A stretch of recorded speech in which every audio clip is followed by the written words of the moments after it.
You can literally wake up feeling like a brand new person with the gelatin trick. Let me explain.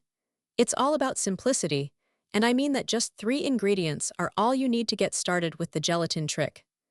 My friend, who's been using the gelatin trick for months now, swears by its ability to help drop that heavy feeling that can linger after a big meal. The gelatin trick is all about combining the right ingredients in a way that works with your body, not against it. Researchers say that our ancestors used to consume a lot more gelatin, which is why the gelatin trick can feel so nostalgic, even if you've never tried it before. So, what are the 3 ingredients you need for the gelatin trick? It's really just gelatin, lemon juice, and water, all of which you can find in your kitchen or at your local grocery store. By incorporating the gelatin trick into your daily routine, you can start to notice some pretty significant changes, and that's what's so exciting about it.